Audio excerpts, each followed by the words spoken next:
Hello student, our chapter D and F block is going। और previous class के अंदर हमने डी एफ ब्लॉक के बारे में जनरल इंट्रोडक्शन जो था वो डिस्कस किया। इसमें हमने इलेक्ट्रॉनिक कॉन्फ़िगरेशन जो था तो उसको हमने डिस्कस किया। आज हम उससे थोड़ा सा आगे जो है वो डिस्कस करें। इलेक्ट्रॉनिक कॉन्फ़िगरेशन में हमने कहा था कि डी एफ ब्लॉक के जो एलिमेंट है, सॉरी डी ब्लॉक की बात कर रहे थे, ये डी ब्लॉक के एलिमेंट थे, इनका कॉन्फ़िगरेशन हमने लिखना सीखा। ये 3D सीरीज है, ये 4D सीरीज है, दैट इज 5D सीरीज और ये 6D सीरीज। यहाँ पर आपको याद रखना था D4 D9 नहीं होगा, D4 की जगह D5 डबल होगा, D10 डबल होगा। That's right. यहाँ पर D3 और D9 आपका नहीं होगा, डबल किसी को नहीं करना, और यहाँ पर D8 जो है वो नहीं होगा। इस तरीके से हम इनका इलेक्ट्रॉनिक कॉन्फ़िगरेशन रिटर्न कर सकते थे। आगे की चीज सुनिएगा। अब यहाँ पर कुछ और चीज समझते हैं। जैसे मैं स्कैंडियम की बात करूं, स्कैंडियम जो है, स्कैंडियम का एटॉमिक नंबर 21। इलेक्ट्रॉनिक कॉन्फ़िगरेशन में लिखूं तो आप कहेंगे sir 1s2 2s2 2p6 3s2 3p6 3d 4s2 3d1। ठीक है ना। अगर मैं इसका एटॉमिक डायग्राम बनाऊं तो मैं किस तरीके से ड्रा करूंगा? मैं कहूंगा सर ये इसका न्यूक्लियस, उसके बाद ये फर्स्ट सेल, फर्स्ट सेल के अंदर एक ही सब सेल है, एस में 2 इलेक्ट्रॉन, उसके बाद ये second shell, second shell have 2 sub shell, second s second p, s have 2 electron, p have 6 electron, that is third shell, third shell have 3 sub shell, these are 3s 3p and 3d, s have 2 electron, p have 6 electron, d में अभी कोई electron नहीं होगा। फिर उसके बाद आएगा fourth shell, fourth shell have 4 sub shell, these are 4s 4p 4d and 4f, 2 electrons filled in 4s, 4 के s में आपने 2 इलेक्ट्रॉन फिल किए। उसके बाद जो इलेक्ट्रॉन है वो एंटर करेगा 3 के d में। अब आपको याद होना चाहिए किसी भी एटम के अंदर ये जो सबसे आउटर शेल होता है, सबसे बाहर वाला जो शेल होता है, याद कीजिए इस सेल को हम क्या कहते हैं? इसको हम कहते हैं valence shell, that is valence shell. तो इसका वैलेंस शेल जो है उसमें 2 इलेक्ट्रॉन हो गए हैं, बाकी के P में कोई इलेक्ट्रॉन नहीं है, बाकी के D में नहीं है, बाहर वाले के F में कोई इलेक्ट्रॉन नहीं है। वैलेंस सेल में 2 इलेक्ट्रॉन है। और लास्ट इनकमिंग इलेक्ट्रॉन कहाँ गया? वैलेंस सेल में नहीं गया, वैलेंस सेल से भी अंदर वाला जो सेल है उसके D में गया। याद रखना है वैलेंस सेल से अंदर वाला जो सेल होता है, इनर वैलेंस सेल, इसे हम कहते हैं penultimate, penultimate shell, penultimate shell कहना है। ठीक है ना। तो इन सब के अंदर जो लास्ट इलेक्ट्रॉन एंटर करता है वो वैलेंस सेल में एंटर नहीं करता, बल्कि उससे अंदर वाला जो सेल होता है उसके अंदर एंटर करता है। और अंदर वाला जो सेल होता है उसे क्या कहते हैं? पेनल्टीमेट सेल कहते हैं। तो last incoming electron enters in penultimate shell, penultimate shell में जाता है। तो ये चीज आपको यहां से याद है। अब हमने ऐसा भी कहा, क्या कहा? हमने कहा एस ब्लॉक होगा, पी ब्लॉक होगा और बीच में डी ब्लॉक होगा, फिर एफ ब्लॉक होगा। तो ये रिप्रेजेंटेटिव एलिमेंट, ये भी रिप्रेजेंटेटिव एलिमेंट, और दोनों के ये बीच में थे, इसलिए इनको हमने ट्रांजिशन एलिमेंट कहा। कहा क्यों? कि इनकी प्रॉपर्टी दोनों के बीच की होती है, इसलिए हमने ट्रांजिशन कहा। लेकिन ट्रांजिशन एलिमेंट की बिल्कुल सही डेफिनेशन क्या है वो सुनिएगा। ट्रांजिशन एलिमेंट कहना किसको है? क्योंकि यहां से इस चैप्टर का सबसे इंपॉर्टेंट क्वेश्चन जो है वो अराइज होता है। ट्रांजिशन एलिमेंट या ट्रांजिशन मेटल कहना किसको है? ट्रांजिशन मेटल या ट्रांजिशन एलिमेंट किसको कहेंगे? इस तरीके का कोई भी एलिमेंट, इस तरीके का कोई भी एलिमेंट, चाहे वो नेटिव फॉर्म में हो, इट मीन्स चाहे वो एटम के फॉर्म में प्रेजेंट हो, चाहे वो किसी ऑक्सीडेशन स्टेट में, इट मीन्स चाहे वो आयन के फॉर्म में प्रेजेंट हो, किसी भी फॉर्म में वो प्रेजेंट हो, इस तरीके के एलिमेंट, इस तरीके का ट्रांजिशन एलिमेंट किसको कहना है? ट्रांजिशन एलिमेंट किसको कहेंगे? यहां डेफिनेशन सुनिएगा। इस तरीके का एलिमेंट चाहे एटम के फॉर्म में चाहे आयन के फॉर्म में, कभी ना कभी उसका जो डी सब शेल है ये कंप्लीटली फिल्ड नहीं होना चाहिए। इट मीन्स डी जो सब शेल है, इट मीन्स डी जो ऑर्बिटल है वो कभी ना कभी इनकम्प्लीट होना चाहिए, कंप्लीटली फिल्ड नहीं होना चाहिए। इट मीन्स कैसा होना चाहिए? इट मीन्स इनकम्प्लीट होना चाहिए। ऐसा एलिमेंट जिसका कभी ना कभी, चाहे वो एटम में हो तब, चाहे वो कंपाउंड का फॉर्मेशन करे तब, इट मीन्स चाहे वो आयन बनाए तब, कभी ना कभी जो डी सबशेल है, डी ऑर्बिटल है, वो इनकम्प्लीट होना चाहिए। जिसका भी डी ऑर्बिटल इनकम्प्लीट होगा कभी ना कभी, कभी हो चाहे, तो वो एलिमेंट आपका क्या कहलाएगा? वो एलिमेंट आपका कहलाएगा ट्रांजिशन एलिमेंट। फॉर एग्जाम्पल जैसे कॉपर, जैसे एजी, जैसे जिंक, कैडमियम, ये सारे के सारे ट्रांजिशन एलिमेंट हैं। जैसे स्कैंडियम ट्रांजिशन एलिमेंट क्यों है? क्योंकि स्कैंडियम का आपने कॉन्फ़िगरेशन लिखा है, ये लीजिए, इसका कॉन्फ़िगरेशन लिखा तो इसका डी ऑर्बिटल देखिएगा ये। अब आपको याद है डी जो सब शेल होता है उसमें तो कितने ऑर्बिटल होते हैं? 5 ऑर्बिटल होते हैं। और आपको ये भी पता है कि एक ऑर्बिटल में मैक्सिमम 2 इलेक्ट्रॉन आते हैं, 5 में मैक्सिमम 10 इलेक्ट्रॉन आ सकते हैं, बट अभी डी में कितना है? केवल एक ही है। जब ये स्कैंडियम एटम के फॉर्म में बैठा होगा ना, तो इसके डी में एक ही इलेक्ट्रॉन होगा। इट मींस डी कैसा? इनकम्प्लीट है। जब ये एटम के फॉर्म में है तब कभी ना कभी डी इनकम्प्लीट होना चाहिए। और जब स्कैंडियम एटम के फॉर्म में, तो डी इनकम्प्लीट है, इसलिए स्कैंडियम कैसा है? ट्रांजिशन एलिमेंट है। वेनेडियम, वेनेडियम का लिख लीजिए। वेनेडियम का क्या है? 3d3 4s2। तो वेनेडियम जब एटम के फॉर्म में होगा तो डी के अंदर कितने इलेक्ट्रॉन होंगे? 3 होंगे। तो भाई साहब देखो डी जो है वो कैसा है? कभी ना कभी तो इनकम्प्लीट है। मैग्नीज, बिल्कुल। आयरन, बिल्कुल आयरन एटम के फॉर्म में है, आयरन कंपाउंड के फॉर्म में हो तब भी इस तरीके का ही होगा। मान लीजिए अगर ये आयरन एटम के फॉर्म में है तो इसका कॉन्फ़िगरेशन है 3d6 4s2। तो जब ये एटम के फॉर्म में होगा, लोहे का तुमने एक वायर लिया हुआ है, उसमें Fe बैठा हुआ है एटम के फॉर्म में, तो वहां d6 कॉन्फ़िगरेशन होगा। और डी में कितने ऑर्बिटल्स होते हैं? 5। इलेक्ट्रॉन कितने आ सकते हैं? 1 2 3 4 5 6 8 10 आ सकते हैं, बट है 6, तो देखिएगा ये इनकम्प्लीट है।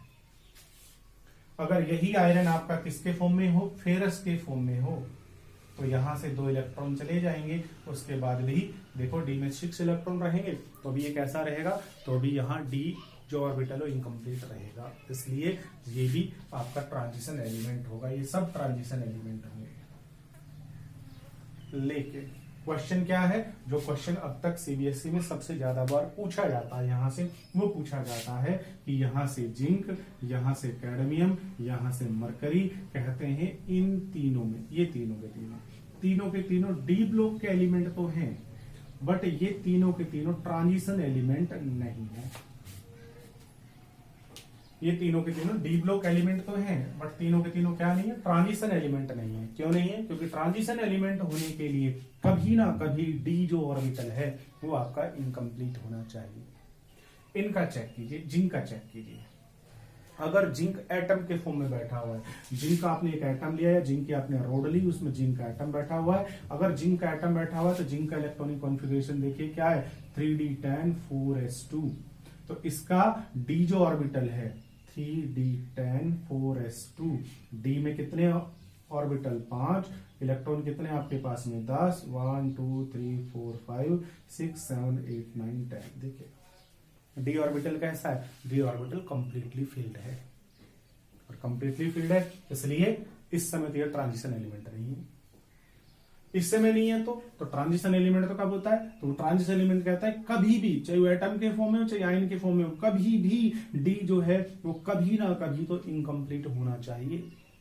जब ये जिंक एटम के फॉर्म में था तो डी ऑर्बिटल कंप्लीटली फिल्ड है। अगर यही जिंक कंपाउंड बनाए, आयन बनाए, तो जिंक कौन सा आयन बनाएगा? Zn+2, यही आयन बनाता है जिंक तो। और Zn+2 बनाएगा, 2 इलेक्ट्रॉन निकलेंगे, और 2 इलेक्ट्रॉन कहां से निकलेंगे? आउटर सेल से। आउटर सेल से कहां से ले गए? एस से चले गए। तो इस समय कॉन्फ़िगरेशन क्या हो गया? 3d10 और 4 के एस में हो गया 0। अब भी देखिएगा डी में कितने इलेक्ट्रॉन है? 10 है, और 10 इलेक्ट्रॉन होने पर तो ये कैसा होगा? कंप्लीटली फिल्ड होगा। तो जिंक एटम के फॉर्म में भी और आयन के फॉर्म में भी, दोनों फॉर्म में से कभी भी हो, हमेशा इसका डी ऑर्बिटल कंप्लीटली फिल्ड ही होता है। और ट्रांजिशन एलिमेंट होने के लिए डी कभी ना कभी कैसा होना चाहिए? इनकम्प्लीट होना चाहिए। जिंक में ऐसा कभी होता नहीं है, इसलिए जिंक जो है, ये जिंक क्या डी ब्लॉक का एलिमेंट तो है, बट ये ट्रांजिशन एलिमेंट नहीं है। सेम कंडीशन कैडमियम पर लगेगी, सेम कंडीशन मरकरी पर लगेगी। लगेगी। तो ये तीनों के तीनों जो हैं ये डी ब्लॉक के एलिमेंट तो होंगे बट ट्रांजिशन एलिमेंट नहीं होंगे। ये क्वेश्चन अब तक सबसे ज्यादा बार इस चैप्टर से सीबीएसई एग्जाम में पूछा गया है कि भाई zinc considered as D block element but not considered as transition element. Zinc को डी ब्लॉक एलिमेंट तो आप कहोगे, लेकिन जिंक को क्या नहीं कहना है, कैडमियम मरकरी को क्या नहीं कहना है, ट्रांजिशन एलिमेंट आपको नहीं कहना है। That is very very important question. दूसरा जो इंपॉर्टेंट क्वेश्चन है वो पूछा जाता है कॉपर से। दूसरा जो इंपॉर्टेंट क्वेश्चन है वो कहां से पूछा जाता है, वो दूसरा इंपॉर्टेंट क्वेश्चन कॉपर से पूछा जाता है। कॉपर से क्या पूछा जाता है, वो कहता है कि ये जो कॉपर है ना, इस कॉपर का कॉन्फ़िगरेशन देखिए क्या है। तो कॉपर का कॉन्फ़िगरेशन है 3d10 4s2 4s1। अगर आपके पास में कॉपर का वायर है, उसमें कॉपर का एटम बैठा हुआ होगा, तो बताइए इस कॉपर के एटम का कॉन्फ़िगरेशन क्या होगा। कॉपर के एटम का कॉन्फ़िगरेशन है, क्या है कॉपर के एटम का कॉन्फ़िगरेशन 3d10 4s1। बताइए इसके डी में कितने ऑर्बिटल 5, इलेक्ट्रॉन कितने हो गए 10। बोलो कंप्लीटली फिल्ड है या नहीं है, कंप्लीटली फिल्ड है। और कंप्लीटली फिल्ड है इसलिए इसे ट्रांजिशन एलिमेंट होना चाहिए कि नहीं होना चाहिए, नहीं होना चाहिए, बट है क्यों, क्योंकि ट्रांजिशन एलिमेंट होने के लिए कभी ना कभी डी इनकम्प्लीट होना चाहिए। जब ये एटम के फॉर्म में होता है तो डी फिल्ड है, बट अगर यही कॉपर जब आयन के फॉर्म में आ जाता है और कौन सा आयन बना लेता है, Cu पॉजिटिव 2 आयन बना लेता है, जैसे कॉपर सल्फेट में होता है Cu पॉजिटिव 2 आयन। जब Cu पॉजिटिव 2 आयन बनाएगा तो पॉजिटिव 2 आयन बनाने के लिए कितने इलेक्ट्रॉन लॉस करने पड़ेंगे, 2। एक इलेक्ट्रॉन यहां से और एक कहां से जाएगा, यहां से, जिससे इसका कॉन्फ़िगरेशन हो जाएगा 3d में 9 4s में 0। अब बताइए डी में 9 होते ही कितने ऑर्बिटल होंगे, 5 ऑर्बिटल होंगे। इलेक्ट्रॉन 1 2 3 4 5 6 7 8 9। देखिएगा इनकम्प्लीट डी रह गया कि नहीं रह गया, बिल्कुल। जब ये कॉपर एटॉमिक फॉर्म में होता है उस समय तो डी इनकम्प्लीट नहीं है, लेकिन जब यही कॉपर Cu पॉजिटिव 2 आयन बनाता है तो उस समय डी कैसा रह जाता है, इनकम्प्लीट रह जाता है। और कभी भी इनकम्प्लीट होना चाहिए, चाहे एटम में हो चाहे उसका आयन के फॉर्म में हो, कभी भी इनकम्प्लीट अगर डी है तो फिर वो ट्रांजिशन एलिमेंट होगा। तो कॉपर जो है वो ट्रांजिशन एलिमेंट होगा, याद रखना है। दूसरा जो क्वेश्चन यहां से पूछा जाता है वो पूछा गया क्वेश्चन है कि zinc and copper both have D10 configuration। Zinc and copper both have D10 configuration, दोनों का D10 configuration है, but zinc not considered as transition element but copper considered as transition element. Y?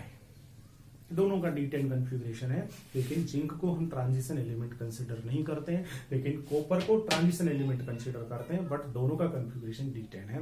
Explain कर दीजिए। तो वहां पर क्या करना पड़ेगा, वहां पर आपको पहले ट्रांजिशन एलिमेंट का डेफिनेशन देनी पड़ेगी कि भाई साहब कभी ना कभी टी इनकम्प्लीट होना चाहिए। जिंक का तो कभी भी इनकम्प्लीट नहीं होता, हमेशा इनकम्प्लीट रहता है, चाहे वो एटम के फॉर्म में हो चाहे आयन के फॉर्म में हो। लेकिन कॉपर जब एटम के फॉर्म में होता है तो D10 कॉन्फ़िगरेशन होता है, लेकिन जब यही कॉपर Cu पॉजिटिव 2 आयन बनाता है तो D9 रह जाता है, जिससे इनकम्प्लीट डी रह जाता है, जिस कारण से कॉपर जो है वो कैसा होगा, वो ट्रांजिशन एलिमेंट होगा।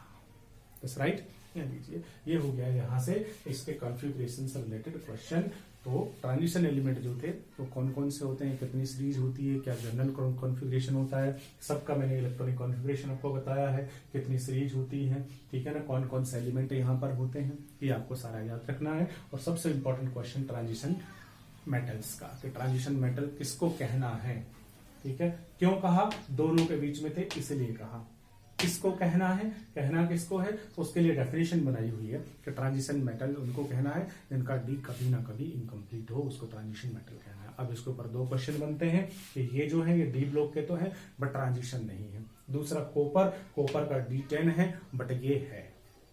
तीसरा क्वेश्चन जिंक कॉपर को कंपेयर करके पूछ लेता है कि भाई साहब इसका D10 बट ये नहीं, ये है, ऐसा क्यों है, आप एक्सप्लेन करके बता दीजिएगा। ये हो गया है इलेक्ट्रॉनिक कॉन्फ़िगरेशन। अब डी ब्लॉक के जो एलिमेंट हैं, इन एलिमेंट की हम कुछ अदर जो प्रॉपर्टीज हैं उनके बारे में डिस्कस करेंगे। इलेक्ट्रॉनिक कॉन्फ़िगरेशन पूरा होने के बाद में अदर प्रॉपर्टीज के बारे में पढ़ेंगे, ठीक है, वो हम नेक्स्ट क्लास में